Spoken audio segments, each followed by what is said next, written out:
Welcome back. Love Boat Project, episode 22. Deuce. Joseph Heller special. I'm Mike Robertson, joined as always by Mike Taylor. Ahoy, Mike. Ahoy. How are you? I'm great. I'm very excited to talk about this episode. About this totally normal episode?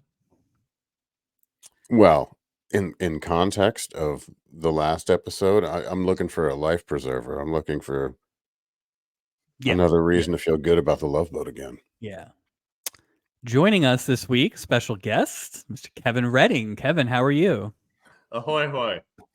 Welcome aboard. So, Kev, we asked the same question of all our guests.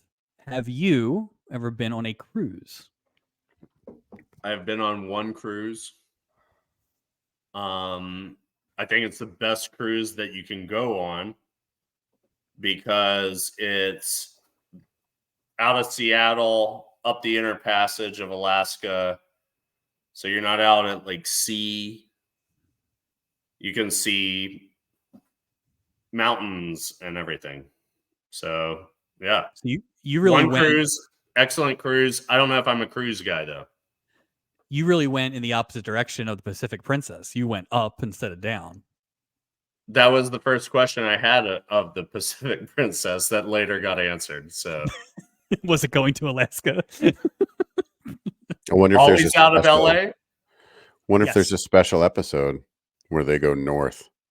You know, love north of the border. I'm trying down to Baja, from what I understand. Yeah, I'm trying not to get too far ahead. But I do think they have some special episodes where that boat somehow ends up somewhere else. Like London. Well, there's that life preserver for London. I think the season opener next year, spoiler, the two-parter to start season 2, I think it's like marooned or something. So, that would be awesome. So look for that. Look for that around Memorial River Cruise.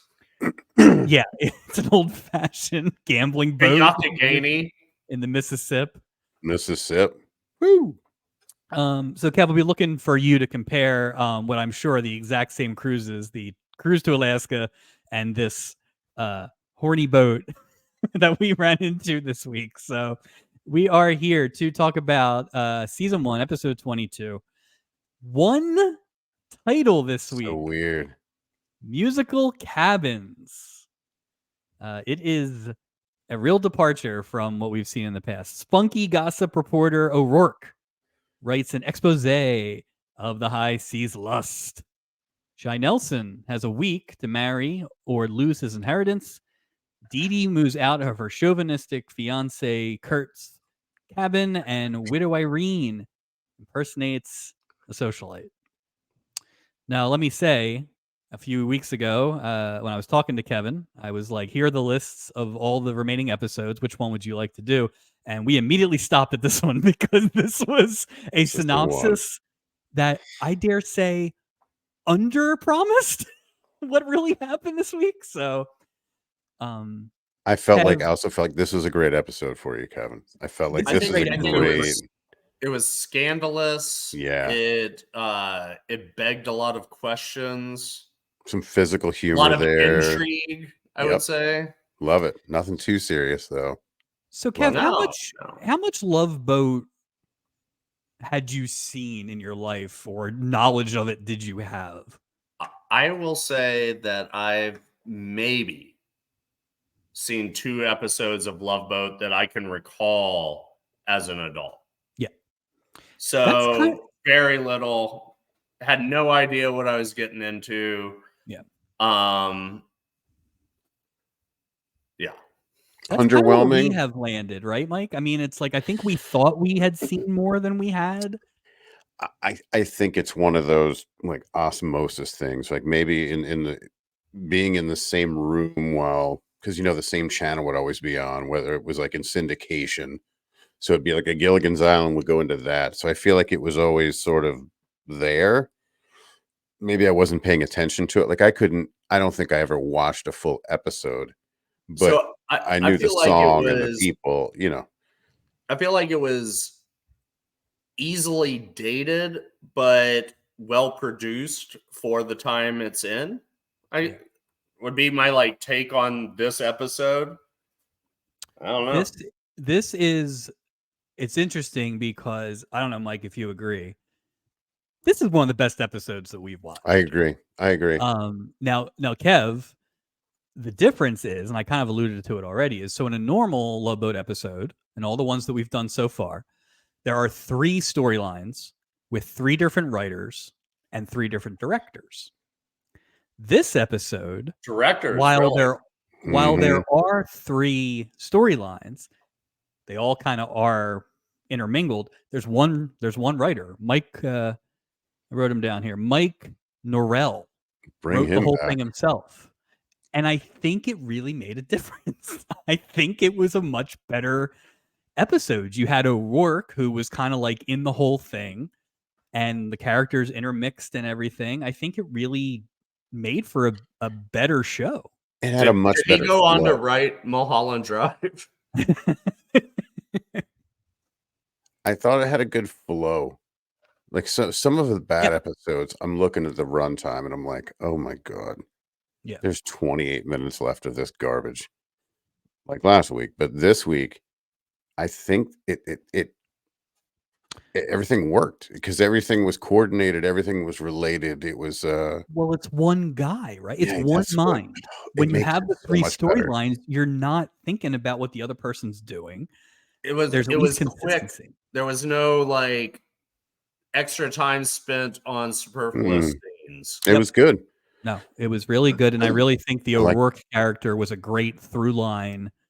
Not that it necessarily needed to be tied together or whatever, but it was like, here's a little break, here's a little interlude, almost with a little narration recap thing. I really like a cute little like, oh, there she is behind the bush again. right. And it's just simple prop comedy, right? But it's like it was good. Like it was really good. And she sold it so well. Her facial expressions were exaggerated, but not like cartoonish. It was perfect. It was perfect. So Mike and other listeners who've been following around with us, Mike Norrell wrote, this was the last of his 6 episodes that he wrote this season, and he's got some doozies. The other storylines that he wrote included the Julie Buddy Stanfield affair. Okay. Oh, okay. The Stacy Steubing affair. One of the best storylines of the season. And Roxy Blue. It's a great storyline. He also wrote The Last of the Steubings, so he was kind of all over the place. Wow. Wow. And so where did those fall? Okay. What's that?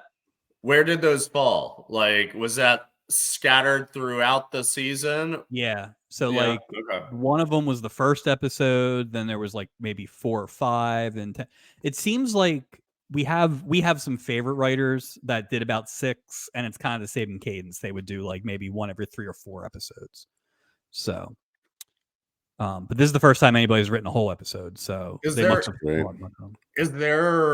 what's the like, or are you aware of the most recent successful comedy sitcom that does that every writer, like multiple writer deal? I honestly, except for maybe like these shows that knocked off Love Boat, like Fantasy Island and wasn't Love American Style and stuff like that. Wasn't Hotel like that? I think it was. These anthology shows where they have different people every week. Was that the guy who was married to Barbara Streisand? Yeah. Herman. Yeah. I think you are right. I think it was like that. It was always. I imagine those are the only ones I'm aware of that do something like that. So, original air date for this baby, May 6, 1978, in the shadows of Cinco de Mayo. Okay, so play a little game here. All right. We have a favorite feature. What else was on? I have 4 what else was on facts. All right. I have them numbered. We'll see how the first 2 go, and maybe we'll do all 4, or maybe I'll keep them to myself forever. But you each get to pick at least one number. So Kevin, as the guest, pick a number between 1 and 4 for a what else was on TV fact. Total random? Yeah. 3. Number 3. On NBC, the Oscar-winning movie Alice Doesn't Live Here Anymore aired. Whoa. This is the movie that eventually led to Alice. And Mike, we talked about We just talked Alice about Alice. last week, right? So Haven't seen it. Again, that's a heavy hitter going against. Like we said last week, that's a real movie. They're taking swings. Alice had already been on the TV for 2 seasons, but it was on CBS. So this is not something where CBS was showing it because CBS had Alice. NBC was showing it because CBS had Alice, maybe. That's dirty. Love it. So 3 main stars of Alice would make Love Boat appearances. I did look ahead. So we have 3 of the main Alice people. I'm not counting like the 5th waitress that replaced Flo or something like that. Okay. But we don't get our first one till the end of season 2. Okay. And we don't get any Tay-back till like way later down the road. The only one I care about is the Tay-back. But we do get Philip McKeon, who we did talk about last week. Oh, we did. So I did a lot of Alice. There? He's in a Love Boat? He's in a Love Boat, yeah. 7 feet tall. Yeah. Bless you. Okay, Mike. We have 1, 2, and 4 left. 4. Number 4. The episode of Fantasy Island that aired after Love Boat tonight. Plumber Ernie Miller's fantasy to be a king is challenged with diplomatic problems and a troubled queen. Grad student and self-proclaimed child-rearing expert Gail Grayson is put to the test when she babysits her mentor's children. The plumber was played by Bosley from Charlie's Angels. Oh. Pretty excited. Let me ask you, you said Ernest Miller. Are we talking about the cat? Yeah. I know it's funny when I wrote that. I was like, that name sounds familiar. I can't figure out why. What was he doing then? Was he practicing karate? Kung Fu. He's doing Kung Fu. Would you like to go through the other 2? Or I think we should. I think these are great. Okay. I love the What's On segment. Kev, number 1 or number 2? Let's go 1. Good one. Good choice. Good choice. Airing at 8 p.m. that night on ABC. So just a scant hour before this Love Boat. Mel and Susan Together. A variety show starring Mel Tillis and Susan Anton. It used to be What's Happening. Used to be the lead in. 4 episodes. This was the third of 4 episodes that lasted. Mel Tillis was a country singer and sometimes actor. He was in one of the Cannonball runs. And this is an Susan hour-long Anton, show? I think was somebody's mom or wife on Baywatch. So, hey, do you have the Nielsen's on that episode? Unavailable. It's 1 hour? This is so unavailable that when you go on the IMDb, it says no information. Like, do you want to be the first person to do They were just like, there's no point. Yeah. The fun part, though, the 2 guests that night on this variety show were JJ Walker. Of course. How are you doing? Fantastic. And Donnie Most. Two alum. Now, Donnie Most has been on. Oh, I'm not. No. You're thinking of Potsy. You're talking Ralph about Malph, Potsy. Yet to set sail. What was the name of that show again? That was called Mel and Susan Together. So thank you. Look for it on all your apps. That leaves the last one, number 2. We'll close it out here. It was Hooker Night on CBS. So the debut of the Ted Knight Show premiered. Ted ran a high-end escort service in New York City. That was on at 8:30. That show lasted 6 episodes. What? This is real. This is real. Okay. What did you say? 76? 6. 78. 6. 6 episodes. 6. No. 76 or 78? 78. 78. That's wild. Risque. That great show was followed by the Cheyenne Social Club, starring Henry Fonda and Jimmy Stewart. And the plot of that on Hooker Night, an aging cowboy finds, to his embarrassment, that the successful business he has inherited from his brother is actually hookers, a house of prostitution. Hooker Night continues. So, big night over at CBS. So. Bunch of heavy hitters. Yeah. But they are getting away I from. don't remember all these hooker shows from back then. Nobody It's a very does. That's the finite problem. time, Nobody I think, does. so. But yeah, we started the season with like Carol Burnett and Starsky and Hutch in there. Jefferson's Yeah, going in. and now we're just Now we're in Hooker Town. Well, see, now it's we're in funny. Hooker Town and real movies. They were throwing competition at them, like the Saturday Night Movie, which are always fantastic. They deserve their own project. Fantastic And in a and quote. something. Yeah. It just, but now you got 90-minute Jefferson's episodes that cut into it. You have Oscar-winning movies. As we discussed right now, The Love Boat, what is it? 21.9 million viewers per episode. Yeah. But So, only 13th. Yeah. Or 14th Only or something. 14th. Right? 14th, yeah. So. It's crazy. Okay. The cast is actually pretty small this week, which again, credit to the writing because it felt like a much bigger cast because they just kept switching. Everybody's moving. It was great. But only 5 people. Dick Gautier, this guy, played Kurt Stanzel, male chauvinist. Good Lord. Huge cartoon voice actor in the 80s. He was on Transformers. He played Rodimus Prime. Yeah, I remember that. Among others. And then on G.I. Joe, among others, he played Serpentor. That's better than Rodimus Prime. Yeah, I didn't know who Rodimus Prime I don't know who Rodimus Prime. No, I think Optimus Prime got died or something, and then he was replaced by this Rodimus Prime. Rodimus Prime? By Serpentor. There's a TV movie about that. I just Transformers with Serpentor. Serpentor was a great G.I. Joe toy because he had a long snake tail. He was cool. I think he came in a special. Had the Pharaoh snake head, the snake staff. Yeah. Yeah, he didn't fit in a normal. He was super badass. Yeah. That's a great movie. Yeah. Guess who's back? Paul Williams. Third time this season as a completely different character. Michelle Lee is back as Irene Funston / Irene Germain. Mike, thoughts on Michelle Lee back for a third time? We have 2 more episodes after this, right until the end of the season, and it's amazing to me. Number one, the amount of double appearances, but to go for 3, it's just odd. It's just odd, but she's good. I thought she was good. She's good, and maybe that. But it is weird. I understand it's weird for us because we're watching these in a pretty short order.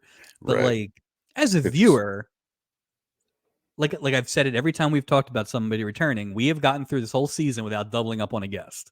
Love Boat, you could have done the same. Yeah, but maybe it was intentional in the sense that, quote unquote, America loves Michelle Lee, and there's a noticeable spike when she's on things. Maybe it's intentional in that way with some of these people. Like Marsha was on. Yeah, the Marsha Brady one. I don't. Yeah. Maybe. I did say nobody from Happy Days this week, though, right? No. We got a Happy Days break. Okay. We're in a Happy Days drought, MASH drought. Yeah. Mm-hmm. I mean, really, nobody's really on. I guess Marsha Wallace is on Newhart, but besides that. Yeah. So an unbiased opinion is I thought she played her character well. I didn't know it was a multiple appearance. So yeah, not different characters every time. So no, she's good. I mean, we've said that. She's really good. It's not like last week Leslie Nielsen was on for the second time and he was terrible. He mailed it in. So nothing. That's bad. Yeah. I like Leslie. We all do, but not last week. 0 effort. It was nothing. He wouldn't even get me started. Barbara Rhodes played Dee Dee Donnelly.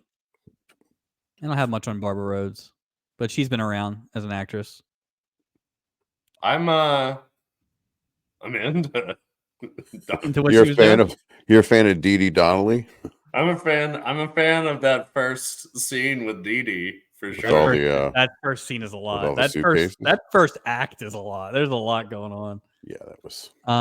We've already given her some credit already. Marsha Wallace, who plays O'Rourke, of course, probably best known as Mrs. Krabappel on The Simpsons forever. You could Cheers hear to that. Mrs. Krabappel in a lot of that. Every I time she did talked, not it's know all I could that, hear. and yeah, you can absolutely hear that. Yeah. She even looks That's like her. wild. Like they made Yeah. her look like her a little bit too. Yeah. At the time she was on the Bob Newhart show, she was his secretary. She's fantastic. She was great. She was absolutely great. Really knocked it out of the park. In what I remember when we were looking at the synopsis a few weeks ago, it was like, okay, what's this going to be? Like, she only has one name. She's a gossip columnist. Like, what awfulness is this going to be? And it was just tremendous. I'd say that hair The was that like her trademark? Is that a wig? Like, what is that real? I think that's a staff haircut at Defile magazine. Okay. I used to have that haircut, Mike. You did used to have that haircut. That's a very good point. You should be O'Rourke for Halloween this year. Yeah.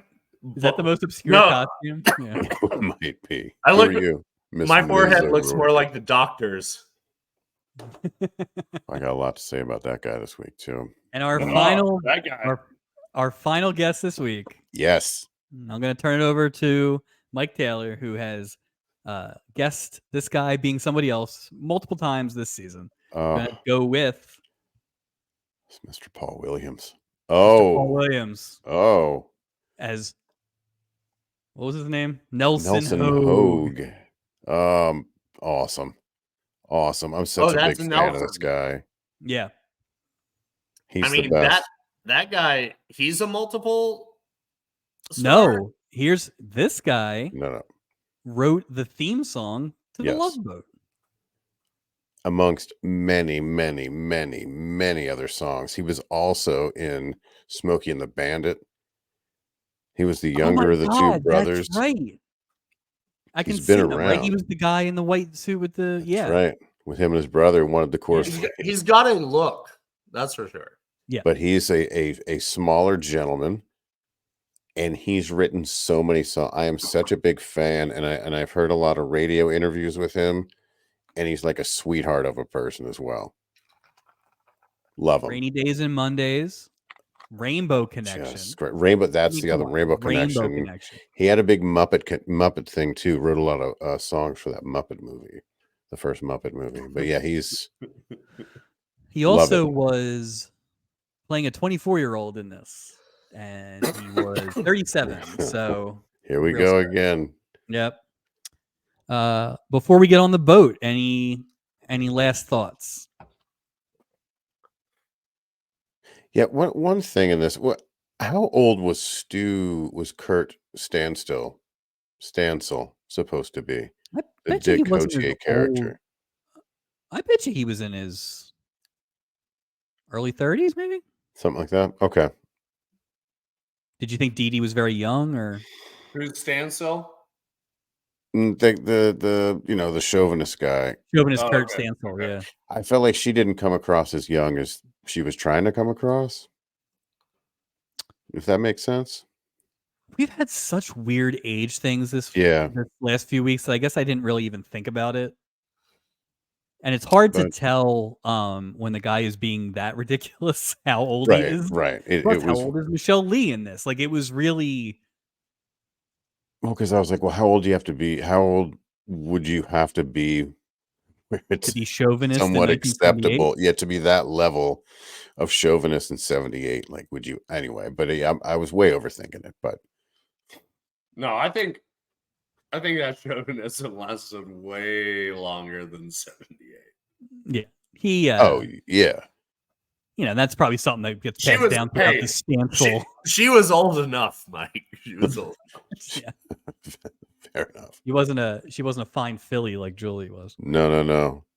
Oof. All right, let's get on the boat, and we start exactly with that happy couple, Kurt Stansel and Dee Dee Donnelly, board the ship, and man, does Kurt come in hot. Dude, she's carrying all the crap. That good. Oh, poor lady. We always talk about the episodes. Face grab. There's a face grab.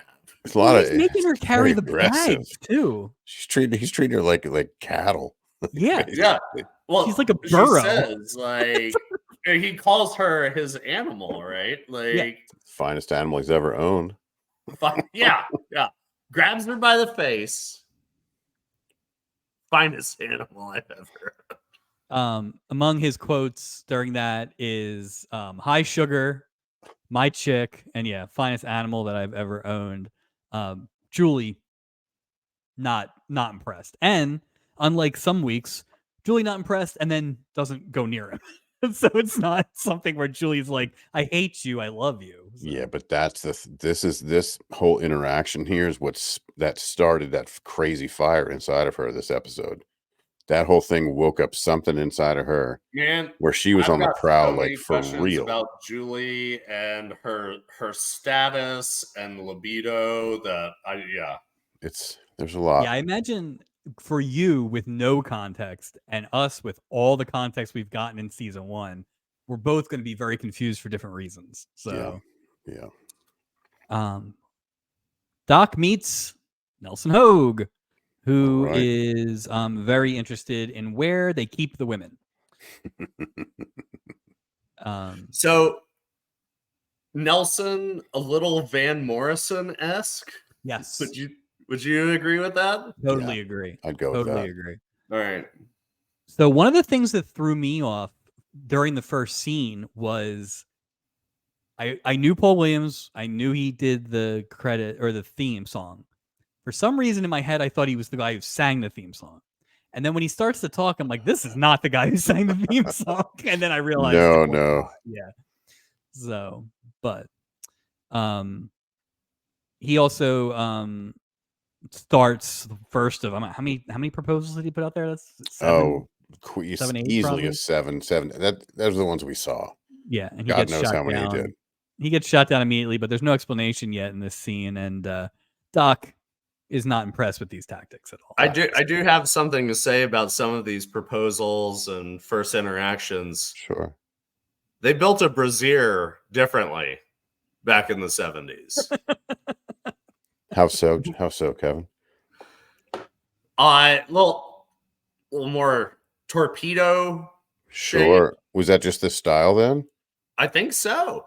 I mean, like, I think it was it was like a directed at you. Like a ballet slipper? Like there's padding in it to like extend the just like a cardboard. Yeah, like a little tip. Sole. Like a filter. Like if there's a little filter in the end, it's like a little I mean, if you're gonna wear it, if you look from the 50s to the 70s and you've got a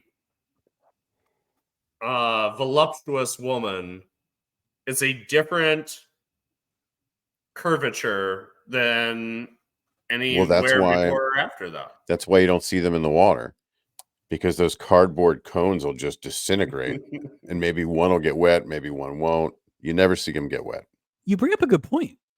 Madonna was just behind her times. Second point. Yeah. Was anyone in the water this week? No. Nobody. No pool? No nothing. Nothing. Not even like a background pool. There's no time. There's no Nelson time. and Irene slept on the deck. Yeah. Right, but nobody by was the pool, but they did nobody not was in the water. the pool. Very interesting. And look, who knows? See, it really does add to the fact that all that stuff that we always comment on as being filler is exactly that, filler. And we don't need it on a good episode. Another episode, no captain's dinner. Not one. I have a point about that actually when we get to I would it, like to, because that was actually, that felt like a choice and maybe a missed opportunity, but maybe not. The giant bouquet of flowers is delivered to the ship for an Irene Germain. And Julie mentions that she's also received several cablegrams for her as well. I like that we got a delivery guy on the boat. It's like a DoorDash. Sure. Who tips on that? Nobody? Nobody's tipping on that. Who's going to tip? Nobody's tipping on that. That sucks. I've got a couple questions about this. One, the phrase "tawny creature" was thrown out there. Yeah. And I couldn't tell if they were trying to play up that maybe she was like self-bronzing because she's clearly like playing a role here. She's got kind of a head injury look going on. Yeah. You know, like the tight wrapped under. She had that wrap when she was playing a rich Hollywood A-lister on the last episode. I was worried she was going to stick with that the whole time. Wait, rich people wear hair wraps? I like when she let her hair out on the deck and had a real like, real Kevin Redding hairstyle at the mid 2000s. So. I'd like to also like, you know, I think in that one she does Marlon Brando, Jack Nicholson, Burt Reynolds drops. I wrote them all down. Let me grab them here. Hold on. So these are all the name drops. These are the telegrams or the cablegrams. These are everybody. This is throughout the whole episode. These are all the name drops, whether it's a telegram or her just offhanded saying it or a phone call. So we got Bert, Marlon, Jack, Warren, Rudolph Nureyev, Dustin, George Scott, Truman, Sylvester, Marlon again, unless that was like Marlon Perkins or something. She wishes. Al, Liz, Charles, Phil. Is that Pacino? It has to be. It's got to be, right? It's not Hitchcock.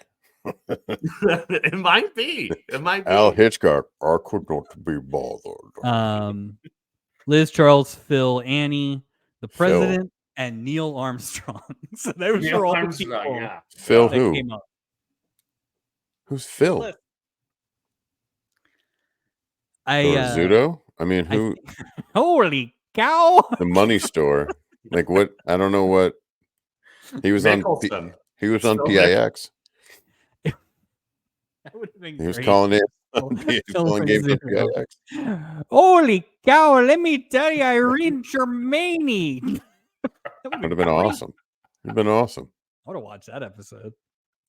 So I always find it funny when they do stuff like that on this show. Burt Reynolds has gotten shouted out a few episodes because he is the biggest star in the world, probably at this time, right?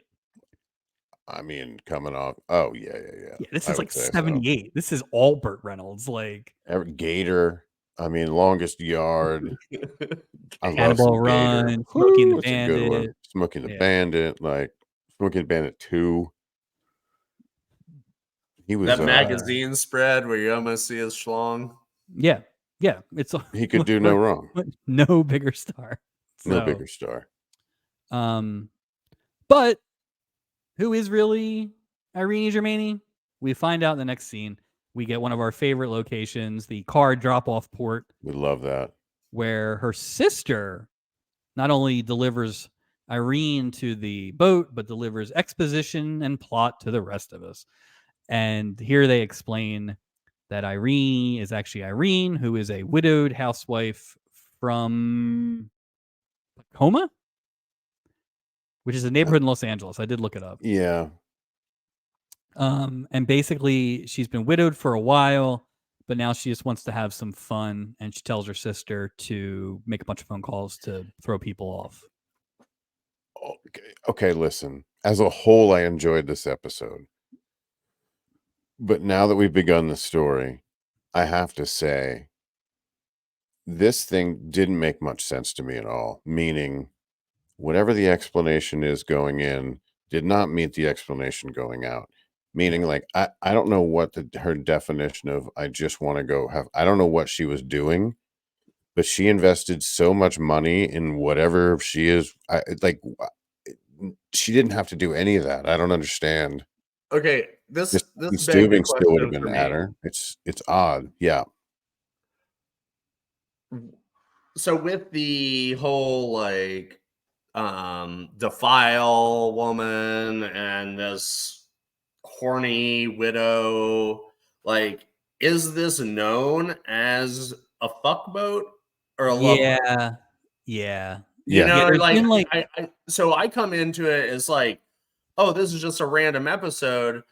It's a Minnesota Vikings cruise. This is a particularly heightened episode for this. Like, not like in a normal episode where there's 3 storylines, not all 3 storylines are this horny, right? This is a particularly one. We've had ones like this, but there have been allusions on different episodes to the Love Boat as the Love Boat and kind of it. So I think there's at least, this felt like, and Mike, maybe you agree or not, this felt like a season finale. It did. Where they Yeah, were I kind agree. of like rounding out the season and also maybe some of the feedback that they've gotten over it or whatever. It really had that feel because, Kev, I think we'll get to it when we kind of talk about Julie, but like there were things being said here that were not consistent necessarily with the character's No. arc for the season. So, And they were sort of like throwing the ball around. Like yeah, sometimes in episodes we'll see people not involved at all. Was everybody Isaac was getting a lot of involved? shots. Sort of. Yeah, there was Yeah. stuff happening. That's why it did feel like a very. Yeah. I mean, who knows what will feel like after watching the real season finale? But Yeah, I could totally see this in its place. I would have been okay if this was the season finale. Same here. How long after a spouse dies are you considered a widow or widower? Next day. Not That's it? long. 23 hours. Get back I on the think horse. the moment it happens. No, how long? But I'm saying, like, so she makes it very clear that it's been a while, but then when push comes to shove, she wasn't over her husband. Right. So at the beginning of the episode, I was like, has he been dead for years? Now I'm not sure. Like, how long do you think Phil was dead? 3 minutes. She immediately Oh, no. picked up the phone. Love Boat. What's up? But I don't I'm understand going to buy why. as much like R.I.P. fake R.I.P. costume Phil. jewelry as possible.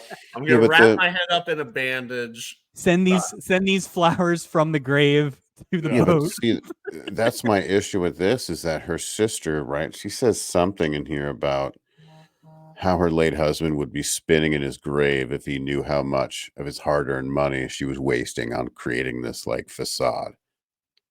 So like that's the other thing I don't get. Was she secretly pissed at him? Did she find out that he like or something? Something's not. Does she have kids?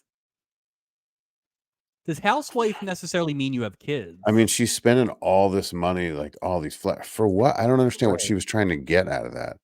They Old tried horned up to. Steubing didn't really care about that. I mean, he would have the same end result without all this craziness, and you'd have more money in your pocket.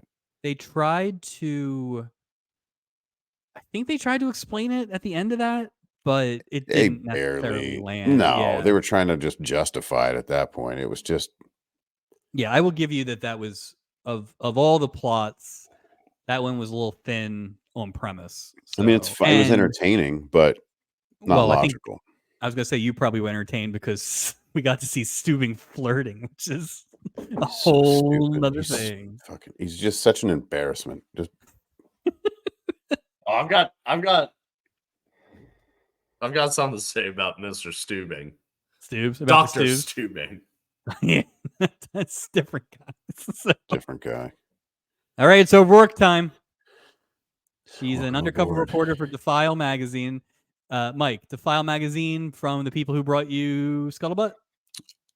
Easily, it's probably the same magazine. They had to change ownership because they got sued after the last article came out. Has to be. She's writing a story about, quote, this bucket of lust. Which is great. But she's basically kind of sidling up to Gopher to use him as a source, Oh kind yeah. of help him out, put the names to the faces. But she's out there looking for musical cabins, wife swapping, organized hanky panky. Organized hanky panky. Is that a RICO charge? That's funny. So yeah, Kev, I don't think it's it's a little bit of a leap, but it's not the biggest leap in the world that Defile magazine would be maybe on the lookout for this boat and their activities. There's been a lot of stuff that's happened this year. We had a congressman involved in this scandal. Yeah. We had an attempted murder. We've had a lot of stuff. Wait, that congressman wasn't the same one in Godfather, was it? No. No. My God.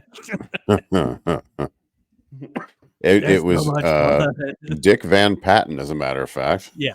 Sexiest congressman in Washington, If D.C. you like round and Dutch, you'll love Dick Van Patten. This is when Irene walks onto the boat and we get that 20 line, but also we get a pretty smitten Steubing Oh, boy. who actually tells Doc to kind of stand down because he's got his eyes on the prize here. Because he's got nothing to do, right? He's not even operating 2 sticks right now. We didn't even get the weird boat steer this week. We didn't get that this episode. If you notice that, there was no him steering anything. He's got so little to do. He did not do much this week. No. And he was drinking too. He looked like an idiot. Okay, so is the doctor always horn dog? Yes. Is he Doc Slay every episode? Yeah, and we will get to it in a little bit, but last week's episode, Doc was awful. Like it was gross. Maybe like, should not have cool. been brought up on charges bad. Yeah, it wasn't and cool. So I think I do wonder if this week was comeuppance or if they knew that 1 week was going to be one way, and so they put it this way. I think when he got punched in the face, that was for not just this week's episode. So unless they aren't Worst recorded punch of all time. unless they're just not recorded in a linear sort of way, and then they just throw whatever.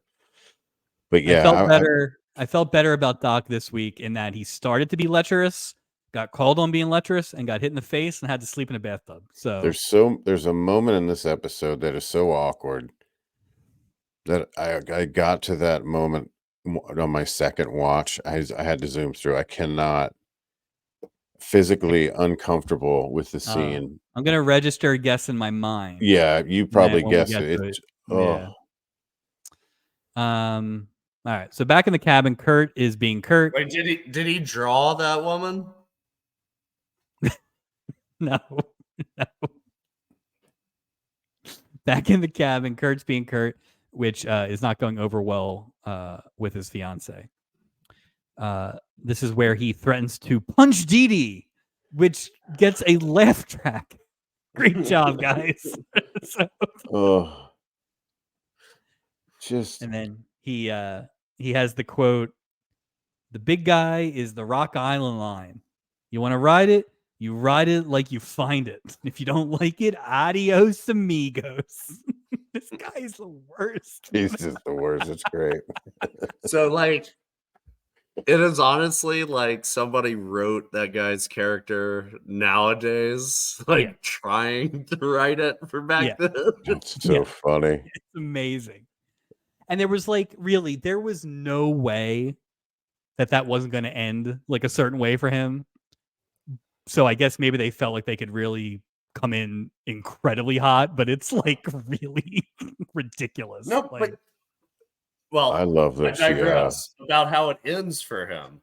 But he, in theory, right? I don't necessarily know if they landed the plane, but in theory, he did learn a lesson. Now, the fact that he fell right into another woman who likes that it's so ridiculous altogether. But I thought my favorite part just was so ridiculous when he was like, "Bring me back some cigarettes." And I was like, "Damn."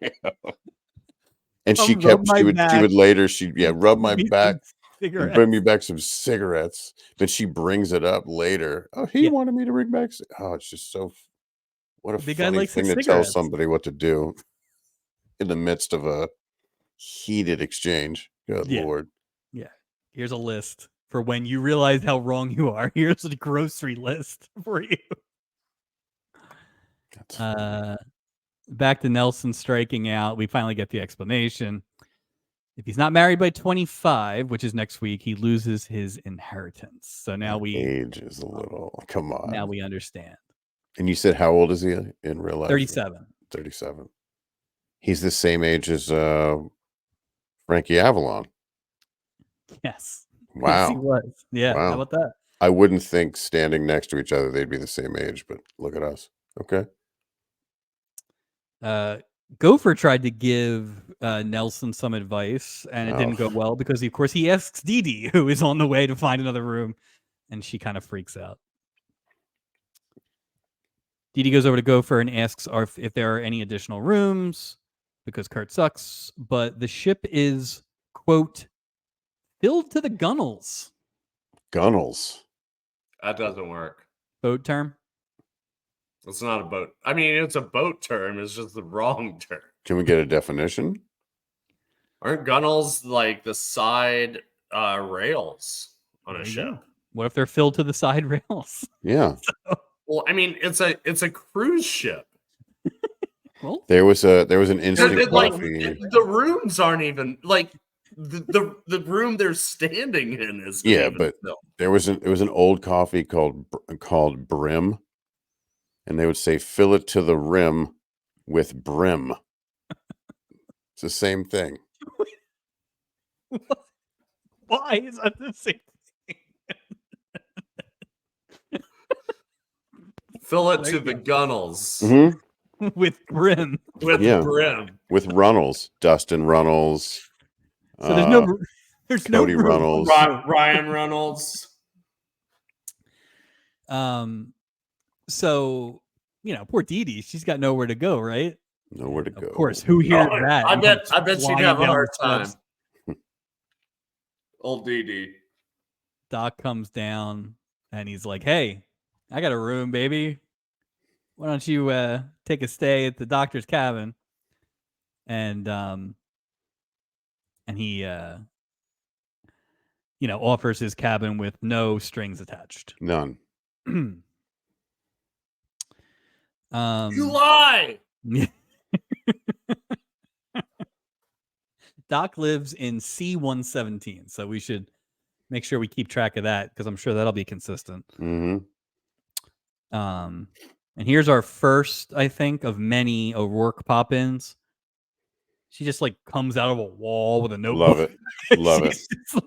It's like so you can't funny. do that on television or something. It's great. Love it. And she's so comical with her face. She just has a No, like the bug eyes. Yeah. She's just perfect. Fantastic. O'Rourke says this article is going to make Hugh Hefner blush. So there's a lot going on. Defile magazine is going to be a bestseller this week. Note she didn't say Larry Flint. Yeah, I was gonna say she don't want to. You don't want to push it. I retire something. Dee Dee is now dining with Doc when Kurt rolls in. Kurt takes the new cabin arrangements about as well as you would expect, but he really doesn't stay around that long. He's kind of a paper tiger, this Kurt. Yeah, didn't Doc pretty much shut him down? Yeah. Then and there. Yep. So the big I guy. think Kurt's just he's weighing all of his options.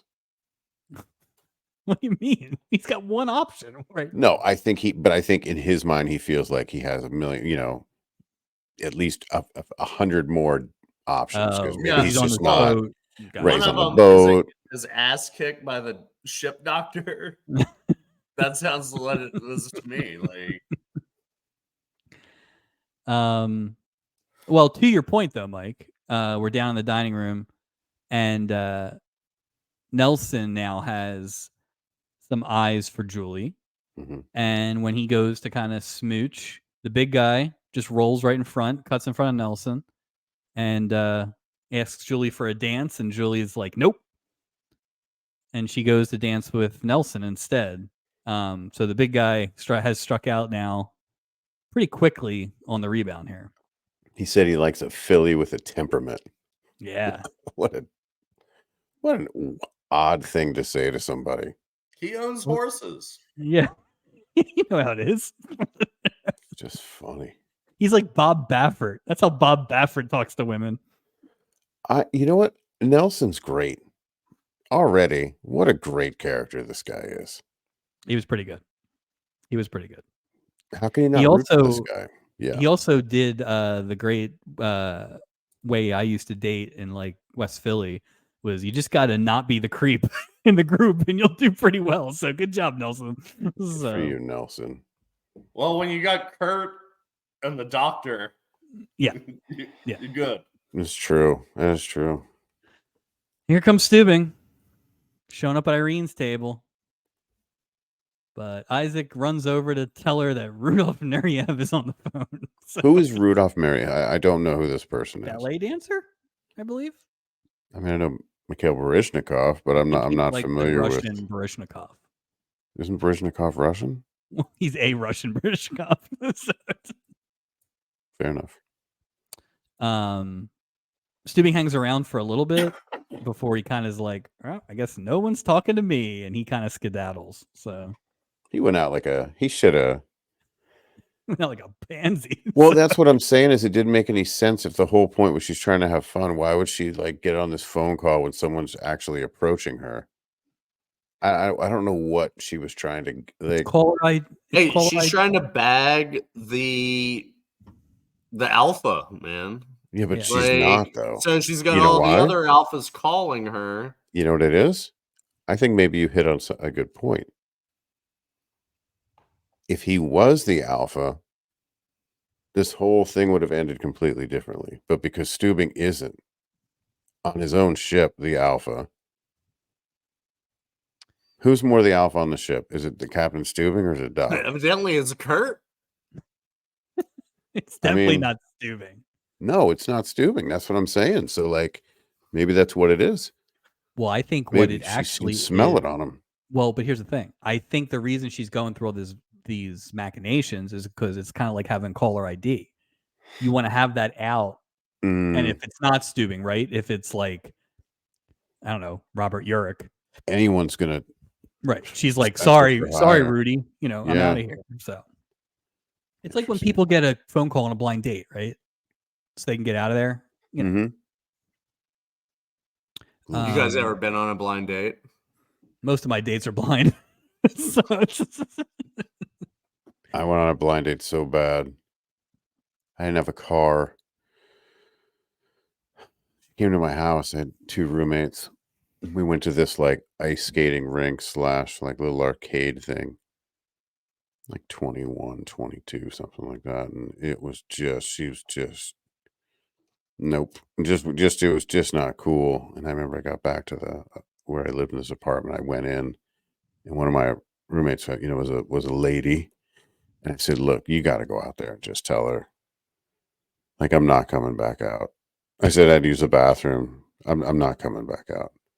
I'm like, you can, yeah, ever. Like, I'm not getting back. Like, the date is over, but I just didn't have the chutzpah. The no, not the chutzpah. I think it's more the balls. The date is over. Yeah. Date. I was like, you got to tell her. I'm like, because I'm not going back out there one way or another. And she went out and handled it. She's like, I will never do that again for you. And I was like, what did she say? She's like, I'm not. No. Yeah, like, oof. Hey, nightmare. You should still down to fuck. Oh, that's rough. It was hot. It was really, really, and how awkward it is because you're not driving too. So it's like this weird. Oh man. Oh, it was a bad. Where? Is this Bama? New Jersey. This is New Jersey. Jersey. Years ago, yeah. Smash cut to Doc's cabin. Hey, can we get back to Love Boat, please? Yeah, sorry. This isn't sad blind date boat. Yeah. Dee Dee is in Doc's bed, and Doc is in the bathroom, and Dee Dee thinks that Doc is going to leave, and Doc thinks that Doc isn't going to leave. So here we go. Hijinks ensue. So, like, she never indicated that she was down to pound, right? Like, I mean, that was like Doc. She never said. Yeah. He was making that assumption by the fact that, like, she was wearing something a little revealing.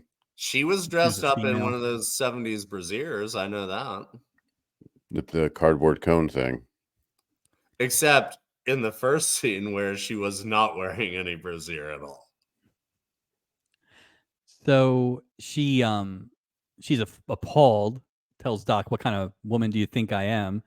and starts to hustle him out. Before she can get Doc out of his own room, here comes Kurt, and we get our second physical violence of the entire season. That's true. That's true. That is a huge question here. The first punch, was it worse or better than that awful, super fake, awful punch? I will give you $100 if you can tell me who you think threw the first punch. It was a slap, but who threw the first hand of the season prior to this? It was an actress from obviously the 70s. You're never going to stop. No, close. Pearl Bailey. Yeah. Pearl Very Bailey close. smacked Isaac in the face. And that was the only violence we've had until today when Kurt Stencil drills Doc right in the mush. Terrible. Like, they had to do everything right the first time back then, right? Like, you're wasting film, there's no takes and everything. Doc's like, that's just what hit you me. come up with? Listen, Ted Capel doesn't have time for this nonsense. Just lay it on me. Bernie Capel. Who is Ted Capel? I keep thinking Ted Koppel. I keep thinking Ted Koppel and Bernie Capel. That's what it is. I would watch a Ted Koppel as the doctor. Like roommates. They're sharing a studio apartment in Manhattan. Whack, whack. So yeah, this was again well deserved. Yeah, I like to think that it was related to last week, but Doc's been a real perv the last few weeks. So yeah, it's been bad. Yeah, I agree. Sorry, Adam. We open Act 2. Nelson is walking Julie back to her cabin after a night of dancing. Julie tells Nelson that he just needs some confidence. If you want something, get it. Come on, Julie. Come on, that's like not. See, this is so confusing to me. So is she looking for it? No. Julie has issues in the sense that she's had some bad relationships. She's been with men that were cheating on their wives. She tends to fall for like older men that sort of treat her like crap. She's got a self-esteem thing. That's not this 25-year-old. But still, like I think she's so eager to fall in love. She threw herself at a priest. Like, it's all things like this, which ultimately lead to the worst moment of the series so far. But this is just the beginning. This is just letting you know how bad it's getting. It's like the old watering hole all the animals go to is getting awfully dry down there. Not much water in the old watering hole.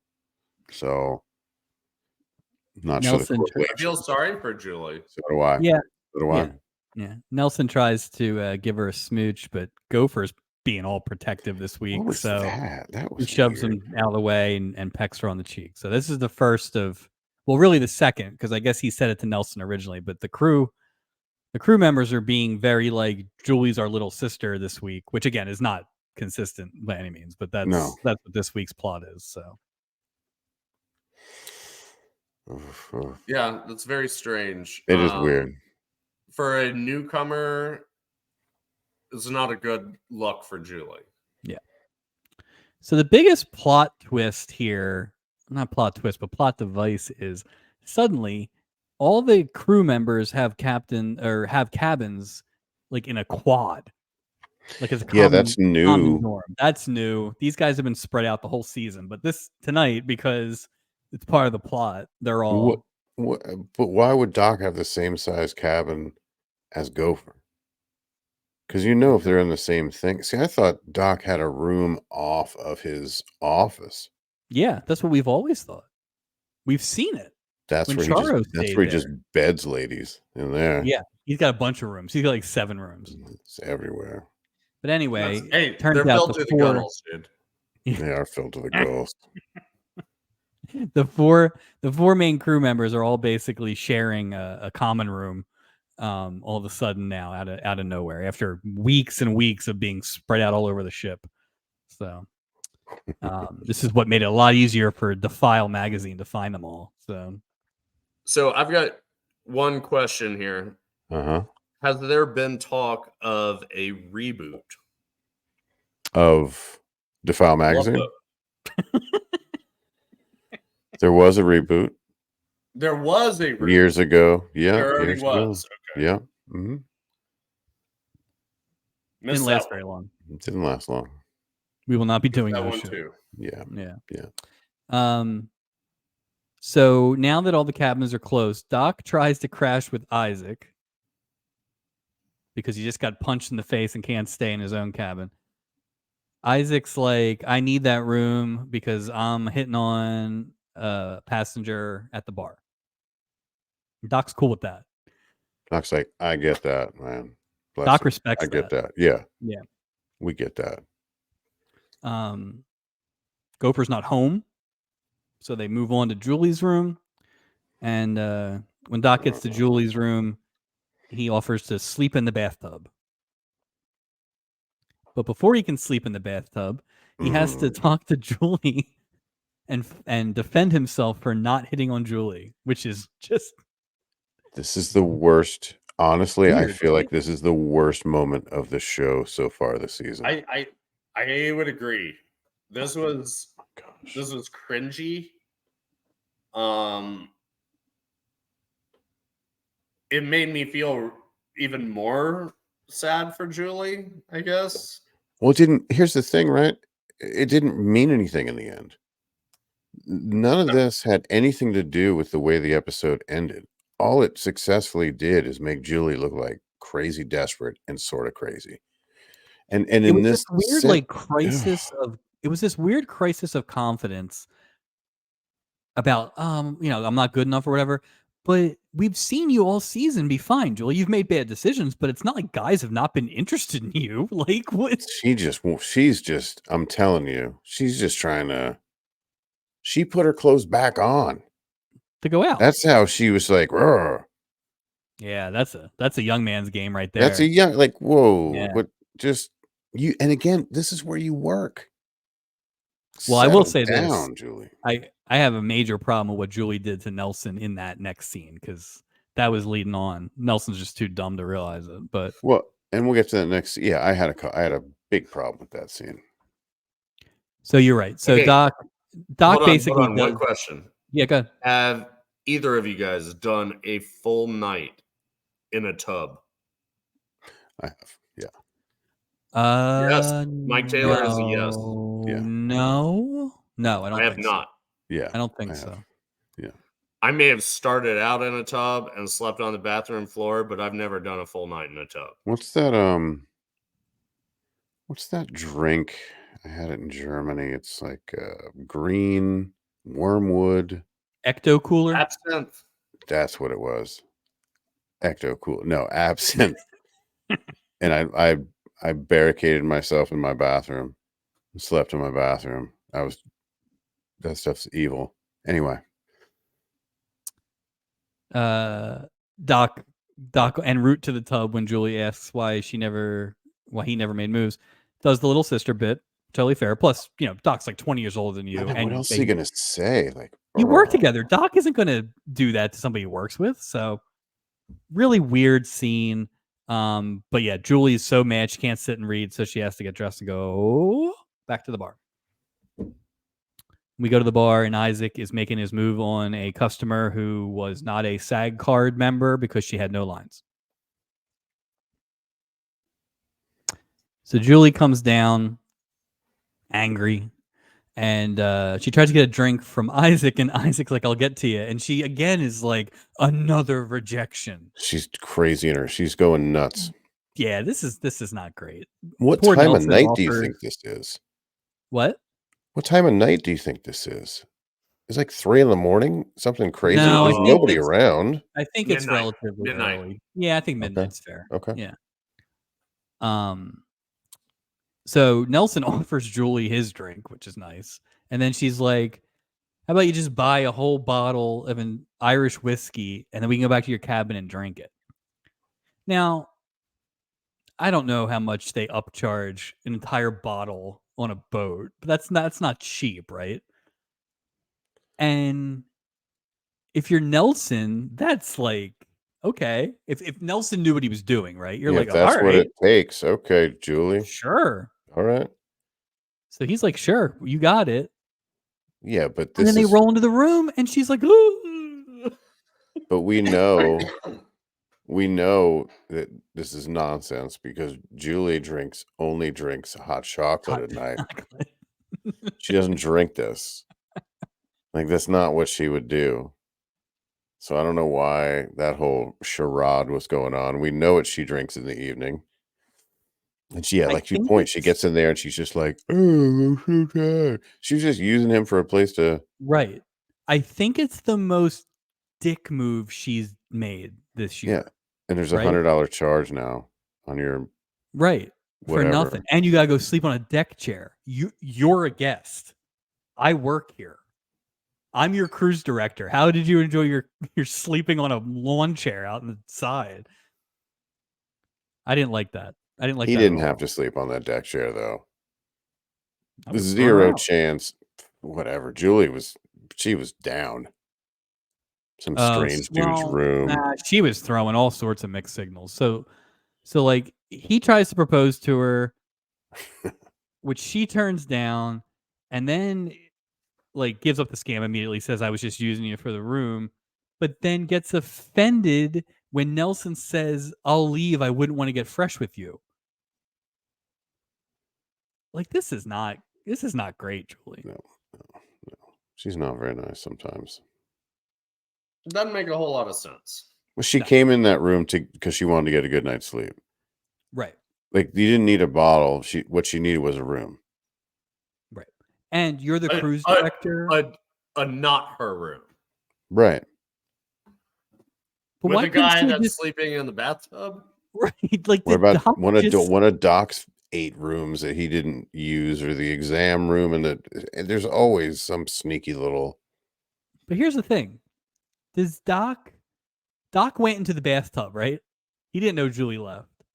In theory, you're in the bathtub, so you're going to be able to use the bathroom. He's never maybe going out into the other room. So he might have woken up after sleeping in the tub and there was a completely unused bed the whole night. I'd be mad. I'd be like, "Why don't you just tell me?" Come on, Julie. Next morning, lots going on the next morning. Kurt shows up at Doc's cabin to talk to Dee Dee. Doesn't punch anybody out yet. Julie's doing a walk of shame back to her own cabin where Doc gives her the 3rd degree. And then Isaac joins in. You know, these two horn dogs. Isaac, The I don't know if you conscience noticed, of his the bow tie was askew. He clearly has been out late. So, Wait, so Isaac, has yes. there been any interracial on the Love Boat? no. No. Mm-mm. No. All his ladies have been black ladies. The I- weird part assume about just- Isaac has been that he had a torrid affair with a famous musician, and then like 3 weeks later had a longtime girlfriend, and then since then has had a bunch Yeah. of randos. So It did. The Well, that's- timeline didn't that match. I think he's just sounds trying a to cover little himself. cheesy. He's still hurt over Roxy Blue, so he's Yeah. just trying to smoke he's also screen hurt That that was through the Pearl it. Bailey hit musician? him. It's Diane Carroll. Yeah. Yeah. Major hypocrisy here with Isaac and Doc judging Julie for hooking up with passengers, but they kind of play it for laughs, so I'll let it go. I think it was like Yeah. wink, wink, Yeah. you know, but still. Totally still. It's so weird. Here's O'Rourke. O'Rourke's just popping out. I don't even have details on these O'Rourke things. It's just like she's always like Here I right am. there. Like they should have had her with a glass on a door. She was So great. I made a note right about here. So before, I think it comes out later, but at this point, how much do you think Nelson is worth? Like before If the he inheritance, marries, after he marries, how much? What's the windfall? they did say it at the end. They do say it at the Mhm. end, Yeah, but they at do. this point, what? Oh, did at this you- point, It's not clear. I don't think it's clear. I thought it was. I think the number they say at the end is about what I would have been okay with, because I will say this: it wasn't like he was cheaping out right during the cruise. With No, inflation. not at With all. Not at all. inflation, like, You know, I don't think he even Dude, brought up yeah. money. The only time I think he brought up money was at the inheritance. So it leads me to Right. believe I do agree. Then, But it's he's just a thing. dropping. He bought that bottle with no question. Right. You know, he was. so you do believe in the inheritance. Yes. Yes. Yeah, and he's you not think it's smoothing it. sizable. Why didn't you just pay some girl to be his wife? Why do you have Right. to come on the boat? Just pay some girl from LA because you know he lives right What's around the the fun in corner. that? Hey, who gets to write a song about that, dude? I mean, Hey, didn't he read his hit song "Boat Proposal"? Aruba, Jamaica. So they're on the. So Nelson's on the deck. He had to sleep on the deck. Plenty Irene of leg slept room on in the those deck. chairs for such a little man too. Good thing though. They never. He could have slept anywhere. He could have slept in his Anywhere. cubby. Yeah. They He looks never. like Nathaniel Rateliff. Is he a little guy? Tiny. Excellent. They Why Like- did Irene sleep Like outside? 4'8". Why did Irene sleep outside? Because she let. Oh, No. That night, why did she sleep outside? Is she like just out of her mind? Is she just doing all the drugs? Because she is like Yeah, on I think she 10. was out just partying. Yeah, 'cause and there's looking there's no accounting for for a where she stud. was. Right. Do you think she was just watching Nelson sleep? Of course, Nelson tries to propose to Irene. marry her. She's like, I can't. It's against my religion to be married. I'm an avowed swinger. There you go. Liar. She's an avowed liar. She just lies. Nelson tries to explain the last 7 minutes of the show to Irene, which ends with her offering up her cabin for him to get some tiny little sleep. So that's nice. Yeah, she's got a lot of energy. Like she got into Doc's med cabinet. Like she was up all night. Yeah, just walking. So we addressed this earlier, but I think this was like where Stallone and Pacino come up. Yep. Yeah, this was a real run. George C. Scott gets a shout out. Truman Capote gets a shout out. So funny. And General Patton, but not Dick Van Patten, or both. I don't know. But it was funny. They went George Scott. They didn't go George or George C. Like they felt very. They wanted to make sure they didn't somebody think it was George Burns, like Jetson. Like that is funny. Yeah, that is weird. I don't know why they. Interesting. Hey, George Burns was only 140 years old back That's then. true. That's. I mean, Given George Jefferson. Dubing. Yeah, George Jefferson. No, we already said no interracial. Kurt is theoretically apologizing to Dee Dee. Doesn't go great. Like this got pretty aggressive. Yeah, I thought so too. It got very aggressive. So I thought at this point, like, how many sexual assaults have happened on the Love Boat so far? There's about 4 last week. You guys told me 0. Only 2 assaults have happened.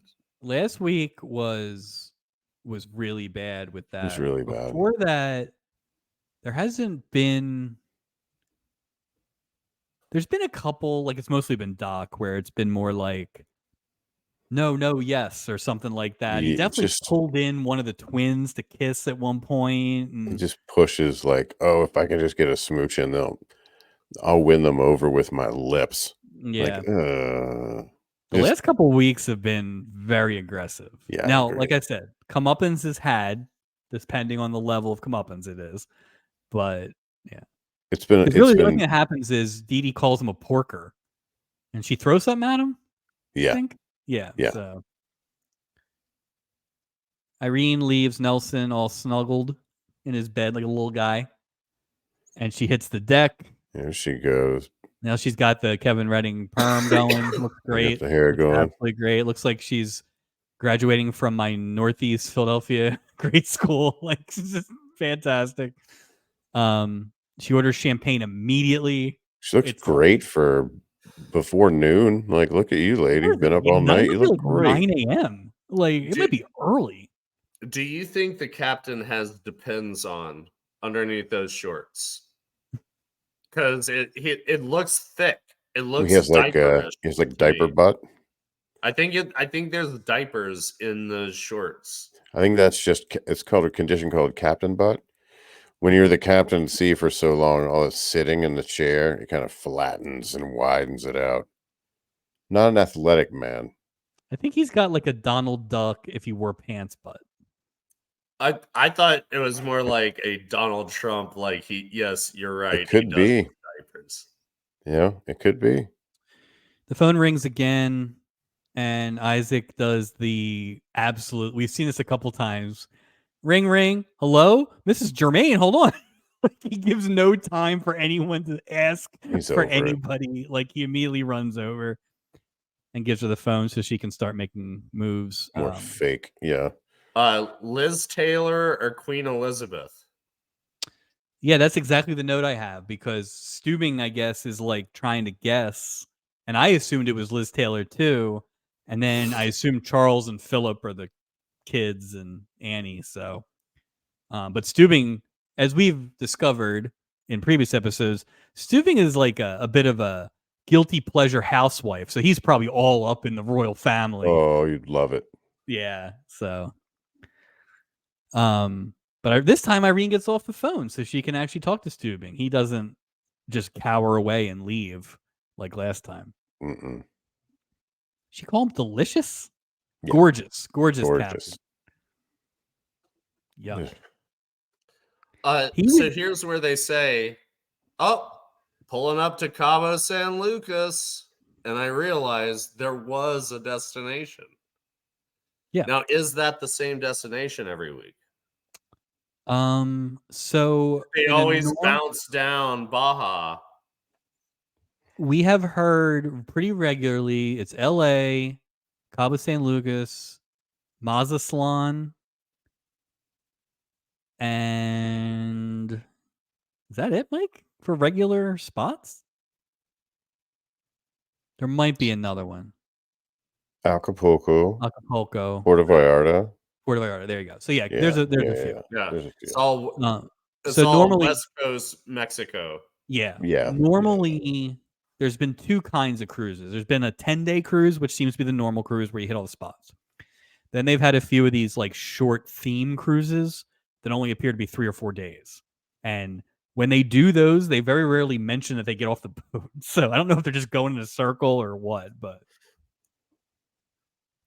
and you know, of course, who did that announcement that they were stopping at Casa San Luca is the officer of the watch, who didn't announce himself this week, but he's back. So that's a new guy. At least we're filling it up a little bit. You know, let's fill it up. Let's get more people. Act 3 starts with the officer of the watch, like Kev said, and then we kind of jump all over the place here. Doc wants to have a chat with Julie, judging the decline of her moral standards. Yeah, he's the one that needs to have that talk. Well, and the captain can't because he's throwing himself at some lady. Yeah, like I said, they kind of play this for laughs, but just an odd choice, Mike Norrell. But it's funny because this just kind of goes. Julie acted that weird way. And this thing about they're going to have a talk with her about this, and then it just sort of went away. And then at the end, the last scene, and then the very end was like, yeah, you're right. No, weird. The Stuberini romance begins. Stuberini, because Steubing is available in the middle of the day to give a tour of the ship. So got nothing else to do.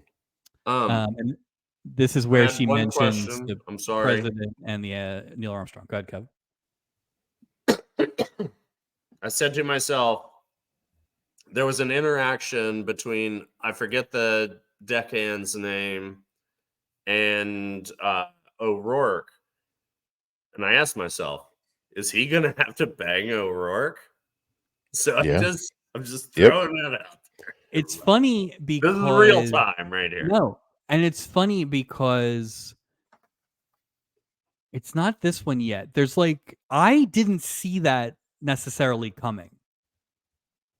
Like in terms of their dynamic was this, and then at some point, like it almost felt like begrudging respect that turned into love. Like And they were it doing was- like, Yeah. hey, Tiger, like punching Yeah. each other, like, Right. hey, Yeah. Chief. Well, she I already love gave him money, so I- now you have this weird cash involved yeah, in but this that's whole defile. transaction. That's a defile write-off. If the file is in fact rebranded Scuttlebutt, they have now spent money on 2 reporters going Now, on this is boat. Scuttlebutt a previous rag that infiltrated the Love Boat? Scuttlebutt was the rag that tried to bring down Congressman Dick Van Yeah, Patten. Vicki Lawrence worked for him. Not Mama, Jeez. but Vicki Lawrence. Episode 16. Yeah. Also, high foreheads get a lot of play on this ship, so I think we'd all do well. Yeah, like Kev said, O'Rourke kind of gives Gopher a recap of all the action that's happening on the boat.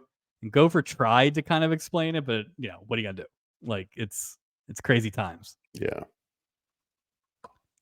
Steubing tries to get into Irene's cabin, but that doesn't work because Nelson's still asleep. Little guy, he's just sleeping in the bed like Look a at little him. sleepy guy. How many hours does he sleep in there?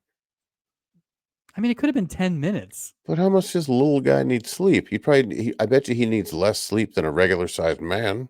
Or he needs more. Isn't it? Well, it's one or the other. Obviously, it's more. It went the other way. You know that tiny humans need more sleep. You ever hear of a baby, Mike? Oh yeah, Yeah, come that's on, true. Mike. That makes sense. Yeah, but I'm talking like full grown baby. Oh, full grown, like big babies. They do need a lot of sleep. Yeah. Glenn Davis? Steubing thinks that Nelson is a stowaway immediately. Which course. is great. So Of course. but then he gets caught up on the storyline, and he gets Irene to go to his cabin. But just as they're about to head out to the cabin for some Steubing lovemaking, he gets a call on the intercom, and he's got to go. Yeah. Duty calls. He called them and said, if I'm ever alone with a lady, call out this thing. This has got to be the most like ironic cock block, right? It's like we spent the whole season talking about how Steubing doesn't do anything, and now somebody's just screwing with him. They're just like, look at the captain. He's talking to a girl. If they don't summon you to the bridge when the boat's leaving, you're in the middle of the... They probably just needed like a refill on snacks. Just That's what I called something. them. How do I look in these shorts? Just something dumb. Did I poop my pants? You're wearing all white. Back in the dining room, Nelson shoots and misses on a random lady, and then Doc goes in, swoops that lady right up, and Nelson's like, kidding. what am I doing wrong? This is where it occurred to me that a captain's dinner scene would have been interesting. I agree. So, Kev, early on in the season, there were a lot of captain's table dinners, which we've been told by many of the cruise people is an actual thing. And it would be Steubing and at least some characters from one of the storylines. It would always end terribly. There would be a fight or some nonsense. But it was a good way to kind of intermingle some stories. With this storyline being all intermingled, I thought it'd be perfect, and they have not done it. Maybe they lost the table. Something. I don't know what they did, but yeah, it's odd that it just stopped. Yeah. It just stopped. No short jacket, because that was a thing for a while too. Yeah. When's the last time we saw a short jacket other than the one Doc wore in the hallway? Probably was it the stubby? Was that the last short jacket captain's dinner? It might have been. That's crazy. Are we still in the captain's room, or has she already left? No, we're not there yet. We're not Okay. there yet. Yeah. So we are getting there though. So this is now that night, and Stubing and Irene are dancing. They're, clearly whatever had to call him away earlier in the day has been resolved. They're dancing. This is when he invites her back to the cabin. She's like, "Let me get a glass of champagne," and then he's like, and then she's like, "Oh, lots of champagne," like some nonsense like that. So Yeah, she's a an whole bottle alcoholic, of I think. champagne. Yeah, I think she's got a drinking problem. Like, that's the first problem. Well, also, I think before they go back to the room, there's a little interaction with O'Rourke and what's Gopher, Gopher, yeah. and she wants she calls for a beer neat. Yes, That was yes. Beer pretty funny. neat. That's when I finally realized, oh, these guys might be en route. That scene. Again, flawless. Every scene O'Rourke was in, flawless. What it reminded me of was when we were at Oscars and those guys would buy like a juice glass of ice and like drink beer out of the like iced juice glass. Like, Yeah. like buy a bottle of beer and a juice glass of ice. Yeah. Just drink Yeah, little classic beer. O'Rourke. Little That's what iced they called beer. it. They called it was an O'Rourke, or some places you call it a defile. Mm-hmm. Let me get a defile. Depends what part of town you're in. Right. Above Broad or below Broad. Mm-hmm. West of 50, Right. east of 50. Dee Dee is getting advice. This was weird. Dee Dee is getting advice from like some far out couple who are like, "You need to get space, man," and like it The was true just like, swingers of the boundaries and yeah. What a weird. This is a weird scene. But they Very basically are strange. there. They're basically there to set up Kurt to get shut down, because Kurt comes over a little more subdued, a little more apologetic, maybe. Still very curt though. Don't Yeah, get I it mean, twisted. But his attempt at a slightly more modest approach gets shot down because he's just like, "I need space," and everybody laughs. So that didn't go well. That's funny. I think, Kev, this is where Gopher buys O'Rourke the beer. O'Rourke opens up by predicting the sex fiends are going to go berserk tonight. Gonna go crazy. And they didn't. The only people who went berserk were Gopher and O'Rourke, but Yeah. nobody knew that at the time. Love it. Love it. All right, now we're in the captain's cabin. Stubrini is in the cabin, and moves are being made. We finally get the first Stubing physical contact of the entire season. We are in the fourth act of no, it is. I mean, it's the most he's done. Remember with Jack Tripper? No, he just kind of glad-handed him. That's true. That's true. We're missing something here, because he pulls the classic 70s. Let me go get on something more comfortable. Yeah, a guy. He gets out of his captain's shorts and goes and puts on a tuxedo. Why would a guy say that? What the fuck are you talking about? Why would a guy say that? What's more comfortable? Because he's wearing adult diapers with this. That's what it was. You hear Velcro in the bathroom. So he gets, just to explain it, he literally is like, "Can I give you a kiss?" She says yes. He gives her a kiss. He immediately retreats to the bedroom to slip into something more comfortable, which is a tuxedo. No. So weird. No. Why would he wear a tuxedo? He's at work. What are you doing? It doesn't even make sense. Late at night, right? Like, where are you getting, sir? It's 1 a.m. What are you? That's what Julie said. Or the camera shot though. Something more comfortable. The camera shot. Formal wear. The camera does not show below his waist. He could just have a coat on and nothing down below. We don't know. Fucking boner. Irene freaks out and calls to try and get somebody to page her, I guess. And then of course Steubing shows up. Steubing shows up in a tuxedo, hearing this woman that he kissed for 4 seconds just dead panic to get anyone to call her fake name over the intercom. It's not going well for Steubing. Mike, I'm sure you were torn up about this. Yeah, it really got me. It was weird. It was weird. Irene gives up the ghost on the fraud, on the scam, which just shows how little she wanted to touch Steubing. Yeah. She immediately just bails on her whole story. So it's when funny Steubing- though. Yeah. God. I was just gonna say it's funny, like she kind of lays out what she craves, right? Yeah. A husband she can cook, clean, and iron for, right? And Steubing's like, oh, that's not me. The foreshadowing is where it's going in your face. Yeah. That it's ridiculous. And it makes me feel like a smarter man watching shows like that. Because I said to myself, well, she should get with that show. Well, and the other thing too is at the end of the scene, he makes Steubing says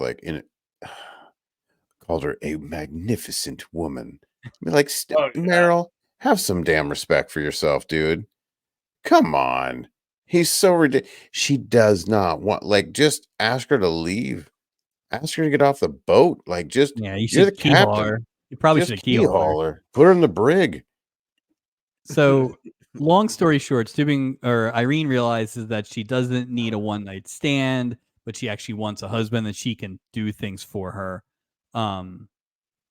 Like she did for her ex-husband. To Kev's point, we have foreshadowing here.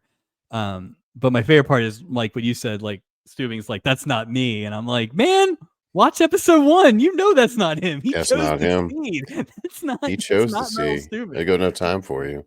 So we can talk about shipwrecks, but not anything else. Yeah. So this sends Irene to the deck where she's sobbing. But who's sobbing out there too? It's our boy Kurt. Of course he is. We saw that coming. It's like Mike Robertson's wedding all over again. Tears of a clown everywhere. Yeah, this is very obvious. The big guys don't cry. That was the big guy's motto. Classic Fergie song. Kurt has been jilted, but he also admits that he has an ego problem. So a little bit of self-reflection from the big guy there. Right. Yeah, but we know it, Yeah. He's probably a couple sheets into the wind. My notes are these two are going to go back and destroy a cabin. Yeah, somebody's cabin. I hope Nelson's awake. Get Nelson out of there. Good Lord, he's going to see things he never thought are humanly possible. Wake up, Nelson. Please wake up. Nelson is really drunk at the bar. He's cartoon drunk at the bar. But Dee Dee shows up and Nelson offers to buy her a drink, scotch and water, I believe. But he's so drunk that Isaac's just won't flag him, right? Definitely won't flag him, but we'll make jokes about how he won't remember those drinks and such. But then he offers to show pictures of his rabbit back at the cabin, and Dee Dee offers to go back with him. So we're in the home stretch now. Pictures of the rabbit. Who knew? Who knows what works? Yeah. Then he says he has a rabbit scrapbook, and that actually gets Dee Dee back to the room. So there you go, kids. Alcohol and rabbit scrapbooks. There you go. That's how you get a woman. Then they run out on the bill, which I thought was pretty funny. They were just funny. Yeah, Isaac's like, what about the bill? And Dee Dee's like, don't worry about it, or something like that. So she was ready to get out of there. Eat it. It's funny. The next morning, originally I thought that Nelson might have scored. He's not Comes that in guy. with breakfast in bed. He's a nice guy. Yeah. But Dee Dee's fully dressed. And And it turns out that he passed out right into the rabbit scrapbook. So no moves were made. So, have we hit where he serves her Yeah. her Before coffee? we're at Mhm. Yep. All right. So she asks for sugar. And it's like a little puns like, oh, did you call me honey? Did you call me sugar? Whatever. Doesn't matter. She takes some sugar and puts it in her coffee and stirs it around and puts a big wet spoon right back into the sugar. That bother anybody else?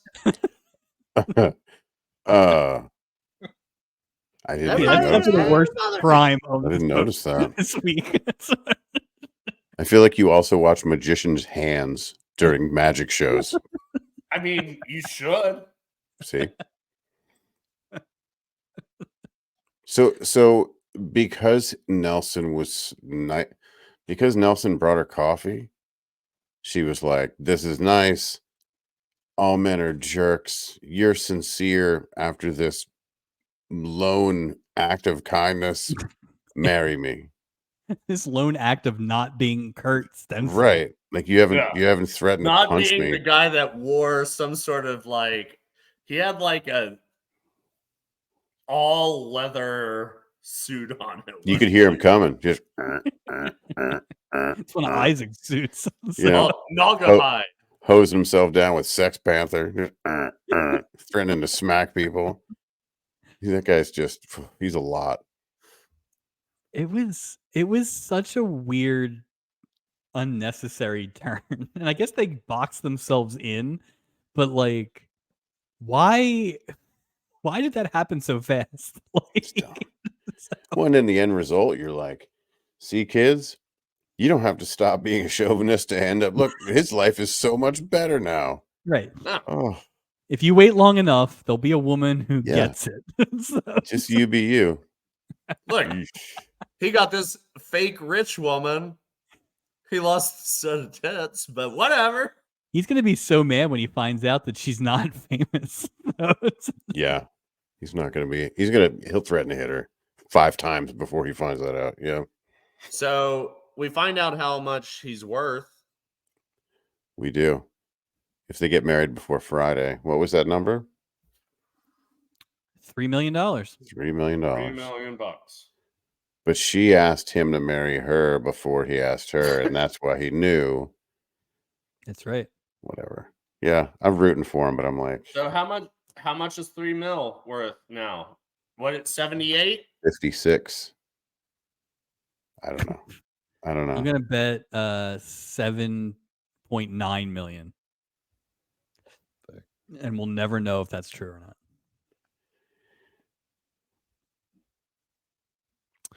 What time is it when all this is happening? The next Is it the morning? morning? 14. Yeah, 14 million. It's Phew. 14. Wow. Yeah, I think this is the morning of the end of the cruise. Okay. That's So they're back in LA. yeah. Everybody's happy, right? Yeah, really. They really are. It's a Aurora very tears her happy. pages out. And yeah. So this is where it just gets weird because I guess they're celebrating in Nelson's cabin. Is that the Yeah. Okay. So everyone from the episode just randomly shows up in Nelson's cabin. No real reason for a lot of them to be there. Like even in the hallway, they just happen to like get dragged in, and literally everybody in the show this week is in that cabin celebrating what for some people is a They're complete celebrating stranger. the wedding. What? They're celebrating the wedding. They didn't get married though. Yeah, no, they No, announced They're wedding getting plans. married immediately. She asked if they can do. Right. But I don't think they got married in the cabin. Yeah, as soon as they get off the boat, they're going to do I it. assumed the captain being there meant I can marry you as a captain. They could have. Oh, They could have. That could have been. Yeah. Maybe. It was just weird. Everybody just piles into that room, including 'Cause like poor Kurt. those Poor rooms aren't that Kurt. big. Man, that's my fiance who's now engaged to this little guy. Doc, like, Doc not gonna try to punch him because he punched him in the face, and then That's a good that point. woman. That's Yeah, just a powder just a keg going weird. on. It was a weird scene. It was like Clown car. you know, It's like the it's like if you stuffed a bunch of people onto a hot freshwater boat for a wedding or something. You know the Simpsons episode that Rodney Dangerfield's on, and like just at the end they just start having a party at the Yeah. end. That's what it felt like. It did. Kenny Loggins is playing. There's Yeah. fireworks. They're on a pontoon boat. All right. Yeah. It was. It was a happy ending. So O'Rourke is out there just like overcome with all the storylines, like coalescing into one, and she's gonna explode. And Steubing shows up. Why is Steubing around? Like, such an idiot. And Gopher comes out. He's like, "Come on, Captain Steubing, you're the one thing missing from this party." Like, he's never the one thing missing from this party. Until they need an officiant. That would make sense. That actually would make sense. But I think they would have meant. So who reads Defile? Creeps. Yeah, not much to read after this episode. Yeah, I don't think she even files the story. Did it go the way of Scuttlebutt? She ripped it out. Scuttlebutt. She didn't send it in. Probably changed its name. Is it just her? Is she the CEO of Scuttlebutt and Defile? Well, Frank and was the reporter. Frank was the editor of Scuttlebutt, but we never did get O'Rourke's first name, so I guess it's possible. Could be Frank O'Rourke. Steubing's kind of a dick, right? Gopher's like, "You're the one thing missing from this party." And he's like, "Go get champagne." But Gopher shows him, and he just gets O'Rourke, and they go back to his cabin. So nobody gets champagne. Suck it, Steubing. And that's when we kind of realize what's happening. No champagne for you, Meryl. Act 5, generally unnecessary, as it always is, but we do get that weird scene at the end. So everybody's pretty much saying their goodbyes.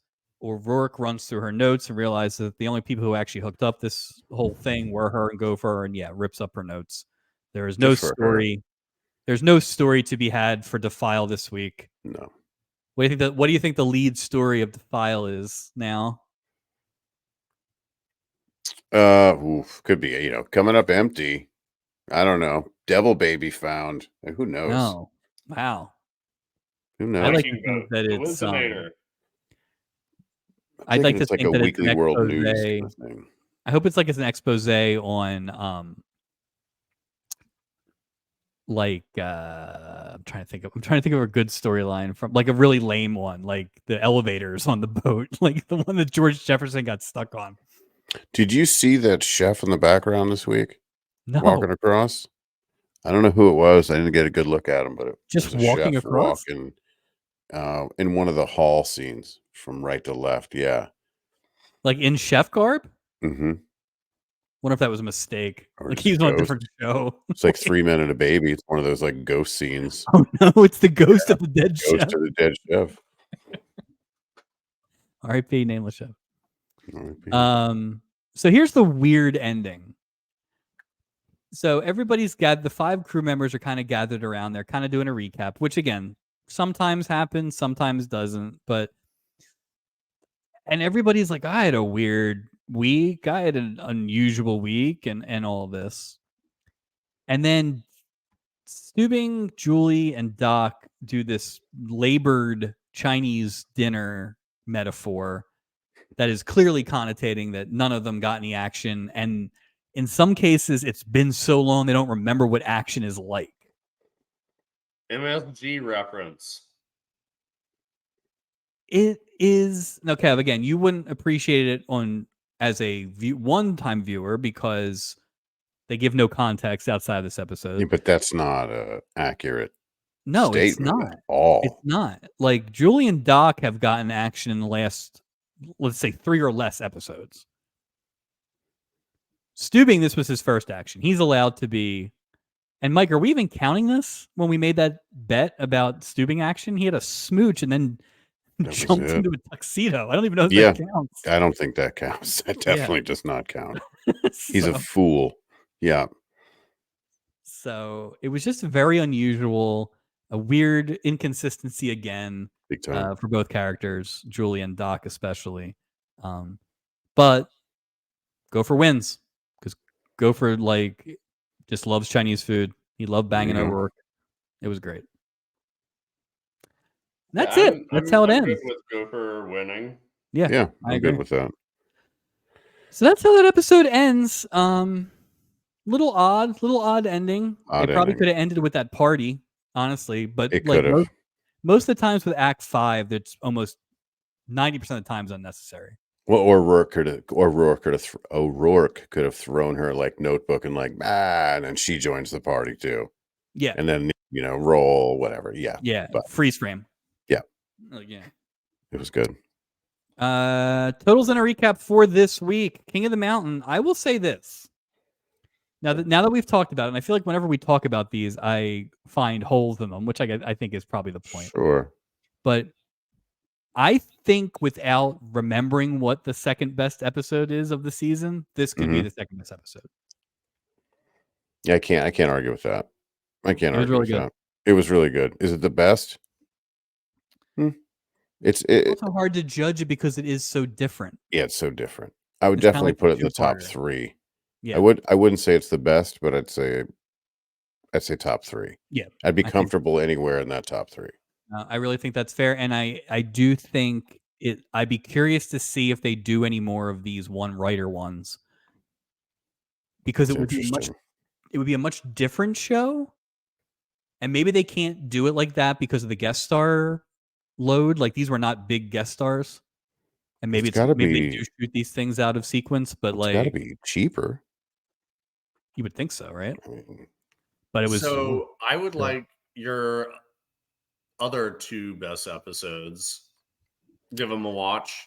So our current champion is episode 5, which actually also stars Michelle Lee. Yeah.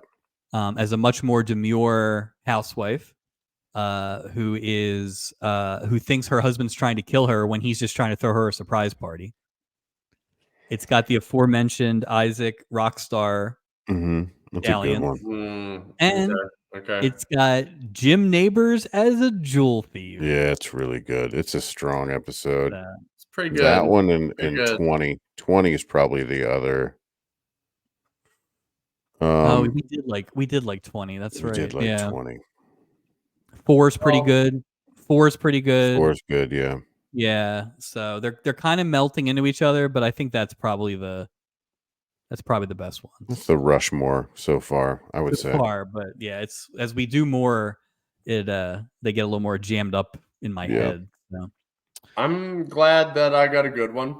Yeah. Yeah, man, this is a good one. You couldn't honestly, as a one-off, this is as good as you're gonna get. If you had picked last week, you would have been pretty disappointed. Yeah, you'd have been because upset. We spent most of the episode talking about how much we hated it. So yeah. Who was Captain the of the guest Week on that one? What? Who was the guest on that one? Leslie Nielsen. No, the guest. Me. Oh, we didn't have a guest. We didn't have a guest last week. Well, that's good. Yeah, it was lucky for us. Lucky for the guests that would have been. Lucky for everybody. Lucky for the listeners. Lucky for everybody. Yeah, it wouldn't have been fun. Captain of the Week, best of the week. Kevin, what was the best thing from this episode? The best thing was probably. Well, I'm not going to say that.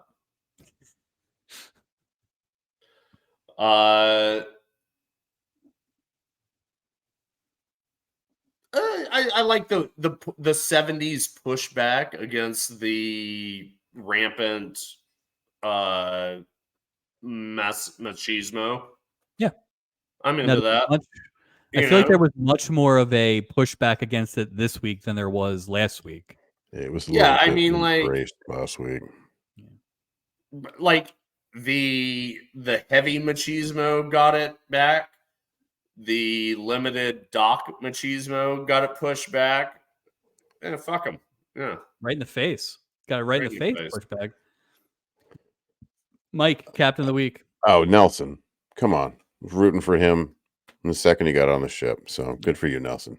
I mean, you've been waiting for Paul Williams for months. Big fan. Big fan. Paid off. And you didn't think it was Artie Johnson? Not this time. I'm sure I Not will this again, time. but not today. No. Today you got it. Today I got it. I'm going with, and you can probably guess based on how many times I said it, the Gopher O'Rourke pairing. I'm going with that. Can't It was argue. great Yeah, in I agree with that. every scene. It had a weird, like, Humphrey Bogart quality There's a good to timing. it. There's just a good timing to it and the way they talked. It was really good. Really liked it. Walk the plank, worst of the week. Michael. Irene Funston storyline. It was so full of holes and it just didn't make any sense.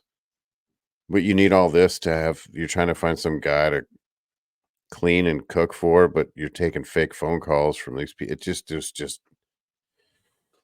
I don't know what's going on there. For me, boo, 2 thumbs down, boo, boo. Couldn't boo it Even more. though it led to your mortal enemy, Captain Steubing, looking like an idiot. He's going to look like an idiot no matter what. We didn't need this. The something more comfortable thing was hilarious. Yeah, I mean, he's just that really was. Ugh. Walk the plank, Kev. I mean, like, I'm gonna like follow a little suit. I talked about the adult diapers. Like, the captain is just kind of a like a I don't even know what he is. He's a like goofball. he's not a captain. I know that much. He doesn't deserve one of these. No, he doesn't. Just because you wear a hat doesn't make you a captain. You got shorts and you go in and you like I put on something more comfortable. That's something a woman says, and you come out in a tuxedo. Like, He's just an idiot. Something less comfortable. it's something like way less comfortable than the shorts that you were wearing. Like, Also, what the fuck are you talking about? By the way, we've all worn tuxedos. He got changed really I've worn quick. a tuxedo. I've worn shorts. Guess which one I would rather underneath. It's underneath. I didn't like the Julie weird turn, but it wasn't in there enough. Kurt obviously was terrible, but that was like on purpose. You knew what they were doing there. I liked that Doc got punched for last week's crimes. I thought that was important. Yeah. So I'm going to go with worst of the week being Nelson's grandfather, who wrote a ridiculous clause into his will to leave his grandchild $3 million that he had to be married by age 25. Like, what a jerk. That's ridiculous, Nelson's grandfather. Poor guy. That Hogue money, like, you should love your son regardless if they're married or not. So, but it was didn't you say it was his grandfather? Yeah. So maybe he did love his son and just hated his grandson. That's true. Well, joke's on him, because now he's married and he's got all that cash. How long do you give Nelson and Dee Dee? 2 weeks. 2 weeks. I wonder if there's like a clause in the will, or if it's just get married. Just get married. I mean, I would assume that Nelson going on this voyage would have made sure there was something in the cards, but he was also asking everyone to marry him. So I don't know if that's right. Which of the 3 relationships lasts the longest that left the boat? Gopher and O'Rourke. No. Kurt. It's not even a competition, because if she even thinks about breaking up, he's going to be like, I'll give you such a punch. Come on. Hey, he's not allowed to leave. Hey, you're the second best animal I've ever stabled. Yeah. Why are there crust on these sandwich? Like, what is going on? Anyway. This is all I wanted. But it was definitely fun. Hey, wait, crust? What crust? They're gone, baby. But definitely a fun episode. Yeah, that was a good. No, one. this was good. So that's totals and a recap for this week. Plugs, Michael? Nothing to plug. Nothing for me. You're gonna plug the show? Oh, I guess I could plug our show. Well, before I plug the show, it's that time of week. It's that time of Oh, the sorry. episode We're gonna check the again. mailbag. My Gonna apologies. check the old mailbag. Let's see if we got any. There's just so many No. letters every week. I always forget. No email. No Oh. email. Well, you Oh, know what? man. To be You fair, didn't even get mine? Yeah, no emails came from.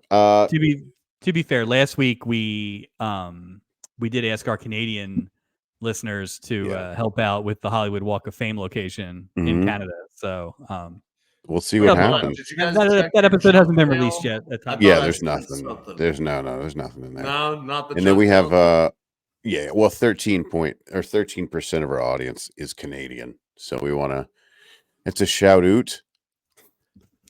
It's a shoot out to our Canadian brethren. Who's that guy? What? You can find us anywhere you get your audio podcast, Spotify, iTunes, Google Music, Amazon Music. Also check out our Instagram, Love Boat Project. Look for the reels out weekly. You can join our Facebook group, Love Boat Project, on Facebook. Also, the aforementioned email address is theloveboatproject@gmail.com. You could be the first person to send in an email. You could be. You could be. But we have recorded these very much ahead, so maybe we've already gotten your email. Maybe. I'm sure we have. I'm sure inbox is full. So thank you. Thank you from all our Canadians. Thank you to all our Thank you. all you hosers. Yeah. Well, Kev, any last thoughts on this baby and your Love Boat experience? Thanks for having me on. Thanks for exposing me to a good episode of The Love Boat. And yeah, I think you guys should run this through for another. Trying to think of what would your guys' next podcast? What show do you think you would come down on? I mean, we're not doing another TV just show. off the top of your head right now. This thing's got 250 episodes. We're not doing another show. Yeah, podcast, it's gonna be a bit. We're in for the long haul. And I will tell you this: next episode that how you're many on, seasons are there? 9 or 10, right? Yeah, something like that. Yeah. Next episode that you're on will not be a good episode. We will purposely make sure that you don't get 2 good episodes. That's we not don't right. want that to happen. You'll get a real clunker. Hey, I'm sure that'll do great for your ratings, buddy. Me and a bad episode. All right, well that'll do it. Happy baseball season. Happy Easter week for everybody watching. We will be back next week with episode 23, which I do not remember what it is. But I don't either. I didn't look ahead. It obviously is not as exciting as this synopsis because this is why Kevin picked this one. He was proven right. So always believe the synopsises. But until that time, thanks for joining, and we will talk to you again next time.